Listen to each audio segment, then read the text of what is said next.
He wasn't a soldier. He wasn't a politician. He wasn't even supposed to be in the room. But on a cold afternoon in November 1983, deep inside a NATO command bunker beneath Brussels, a low-level intelligence analyst did something no one expected. He raised a warning so quiet, so precisely timed, it may have helped prevent the outbreak of World War III.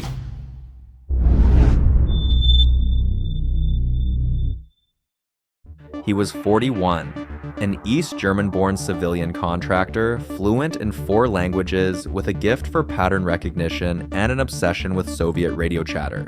To most, he was background noise, another overqualified mind buried under stacks of classified transcripts.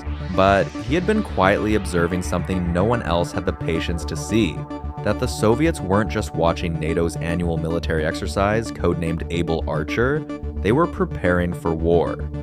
Able Archer was a war game designed to test communications. Out in the forests of West Germany, signalers would send messages according to a tightly controlled script. These messages were then picked up in the NATO command bunker and passed on to the players of the game. On the surface, Able Archer 83 looked routine. Simulated nuclear launches, mock alerts, standard operating procedure for the Cold War's most dangerous ballet. But to the paranoid minds in Moscow, hardened by Reagan's evil empire rhetoric and still raw from the Cal 707 shootdown and years of internal purges, it didn't look like an exercise. It looked like a cover. And then the lines went silent. Just past midnight on November 7th, the analyst sat at his desk, coffee gone cold, headphones pressed tight to his ears. The Soviet surveillance frequencies he had monitored for months, chatter from East Berlin, encrypted pulses from Minsk, the familiar hum of a low-orbit satellite, went dead. At the same time, East German airfields lit up like a Christmas tree, interceptor jets fueled and waiting. Nuclear-capable bombers moved from hangars. Submarines slipped from sonar. He reported it. His superior shrugged. "It's part of the drill," they said. But his gut said otherwise.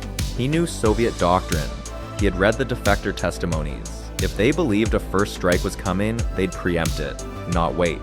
Across the world, in Moscow, Marshal Nikolai Ogarkov stood in a dim war room beneath the Kremlin, watching Able Archer unfold on satellite feeds.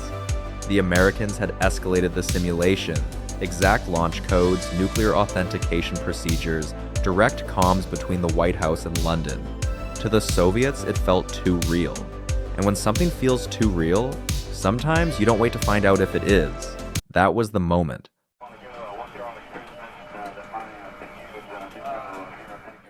3:46 a.m. Somewhere within NATO's secure channels, a low-level intercept or analysis report began to circulate. It wasn't a forged cable, and no British source confirmed anything. But someone, somewhere, likely just an analyst's interpretation, flagged the Soviet posture as defensive. That was all it took. A sliver of ambiguity. A reason not to panic. Suddenly, American analysts had breathing room. Maybe the Soviets weren't preparing to launch. Maybe the silence meant nothing.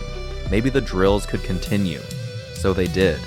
What no one knew, what wasn't revealed until years later, was that at that exact hour, Soviet nuclear forces, including submarines in the North Atlantic, were placed on the highest state of alert since the Cuban Missile Crisis.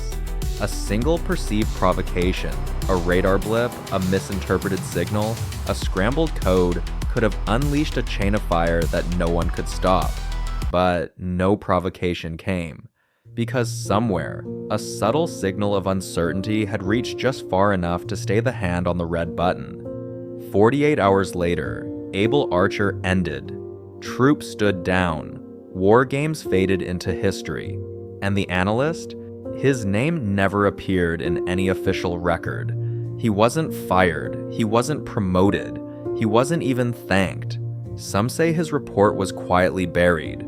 Others believe the higher-ups realized how close they'd come, but said nothing, fearing the scandal that would erupt if the world learned how close we came to annihilation over a misunderstanding. But the story didn't end there. In 1991, during the chaos of the Soviet collapse, a fragment of a GRU internal memo surfaced. It referenced a Western disinformation intercept during Able Archer that influenced the Politburo to delay any immediate response. The memo was unsigned, dismissed, lost to time, until 2009 when a declassified NATO briefing buried in a Freedom of Information request made an odd reference to unauthorized but stabilizing signal intelligence transmitted during a DEFCON 3 posture event in 1983. No names, no details, but the timing matched perfectly, and that's when investigative journalist Lena Moravec tracked down a retired NATO clerk living in rural Austria. When asked if he remembered the analyst, the man smiled. The quiet one? The guy who caught it before anyone else? He probably saved the world. Never saw him again after that week. To this day, no formal acknowledgement has ever been made, no medal awarded, no apology issued.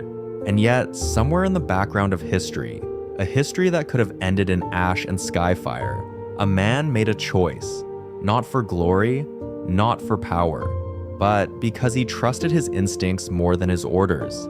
And in a world where truth and lies are weapons, sometimes all it takes to stop a war is one voice that sees the danger before it becomes reality.